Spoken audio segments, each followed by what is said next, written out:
So, without too much further ado, I'd like to welcome our first guest speaker, Andrew Sorensen. Andrew is the Chief Executive Officer of WA Kaolin.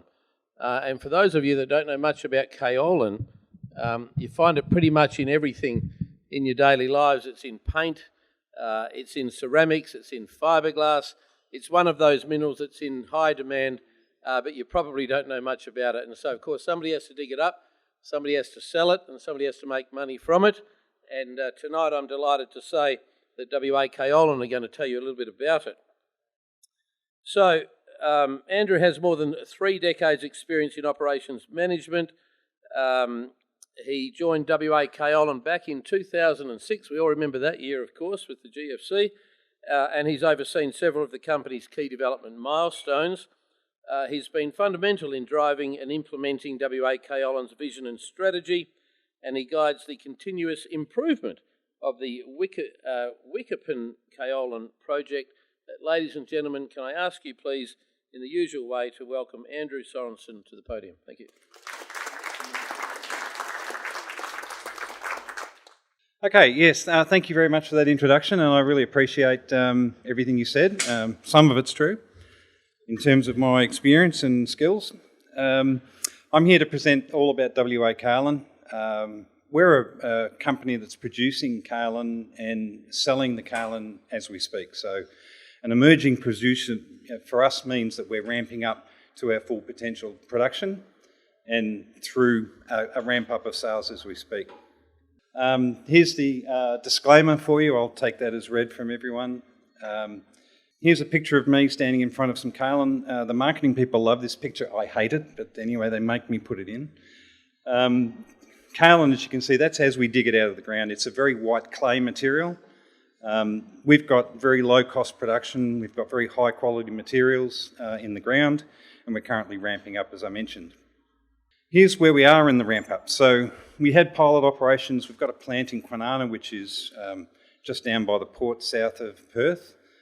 We've been running that plant since about 2017, growing the market, sending samples out to all of our customers.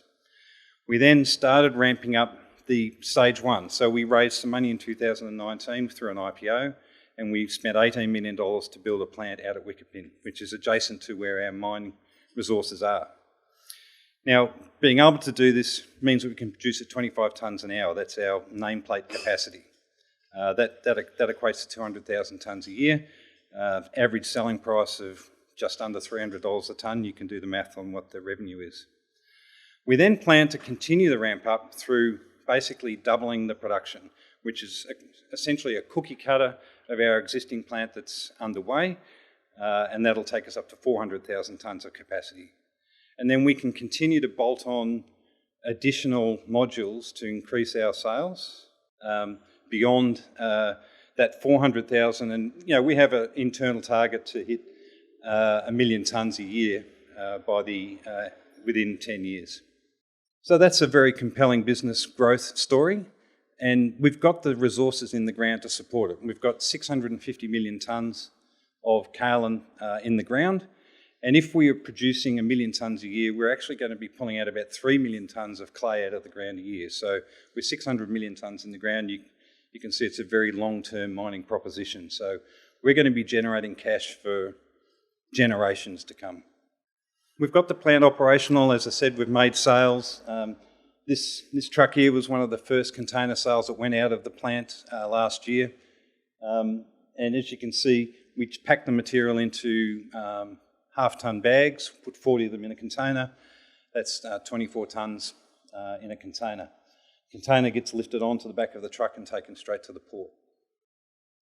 We're getting a price premium over what our DFS was stated. We had a price assumption of 240 a tonne. I can tell you, year to date, our price is around 270 a tonne. So we're doing very, very well on our revenue projection. And we also have an upcoming asset that's coming on stream, which is a bagging line. Kaolin that we sell in the large bags, the price premium when we sell it in 20 kg bags is much higher. Here's a little bit about the company. Our directors and the capital on issue, market cap around $50 million. Here's the project, map of the project.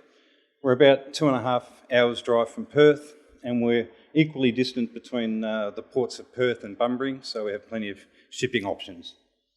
We've got lots of local infrastructure, we've got towns nearby, and the project is ideally located for access to power, water, employment, and the ports. I'll just very quickly talk about the kaolin market. It's a $4.2 billion market growing to over $5 billion by 2030. And ceramics is growing faster than that. It's growing at around 5%. So the key thing about our business is that we're located next to Asia, which is the biggest market and the fastest growing. And our product in the ground is very suited to the ceramic applications because it's very pure and white. And that's the fastest growing market as well. So here's a picture of one of our mines. As you can see, we're continually increasing the amount of material that we're mining, and the amount of production that we're producing is growing quarter on quarter. The ramp up has been somewhat delayed from our internal projections. This is really due to two issues. One was plant reliability, the other one was hitting spec on the grade. Now the plant reliability is now great, but we had issues with our kiln, which is a gas-fired device that dries the clay. We also had some reliability issues with our power system. We've now got great plant availability, and we've got those issues sorted. The other issue that delayed our ramp up was around production of our various grades. We've got 4 main grades that we produce. 2 of those grades we have ramped up, and we're projecting to be at nameplate capacity for those 2 grades by the end of this financial year. One of the other grades was our fiberglass grade. This fiberglass grade is kind of like the base load for our business. It's about 40% of the sales. We didn't hit the target on that as quickly as we did with the other 2, but we have since completed that, and we're now producing that very well. And the very latest, the most premium product we have is what we call K999. It's the finest grade. And when I did this presentation, we hadn't actually yet produced that, but I can tell you that we've had a win in the last week, and we've actually started production in spec of that grade. So that's a great achievement. So we're now producing every grade at the plant. We've just received the biggest order in the company's history from our number 1 customer. He's also our 4th largest shareholder. It's a fiberglass company based in Taiwan. And we just got that on Tuesday, so that's hot off the press. And we're getting customer interest is increasing, and we're getting a lot of orders from European-based customers who've got operations in Asia Pacific.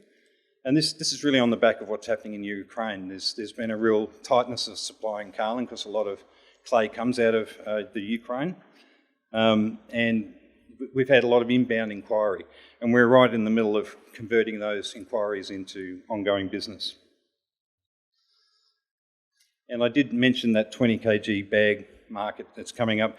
That product sells between $500 and $600 a tonne versus around, as I mentioned, $300 a tonne.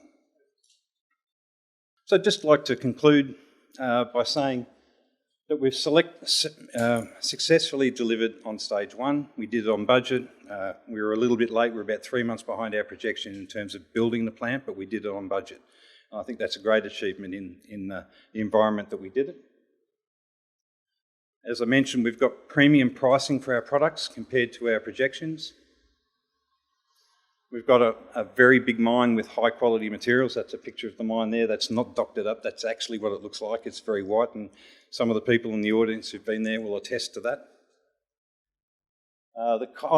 We have a pilot plant in Kwinana, as I mentioned. We're now retooling that to start making high quality products for the paper market.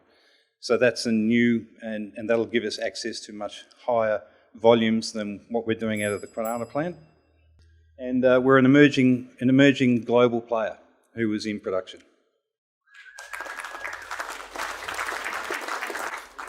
Thanks very much, Andrew. One of the points I picked up from that presentation was that the company, when they put their definitive feasibility study out, had estimated they would bring in about $240 a tonne, but in reality it ended up being $270 a tonne. So for those cynical investors out there who love to drive a stake through the heart of public company DFSs, take note, they don't always get it wrong, and they don't always overestimate it. So 270 versus 240.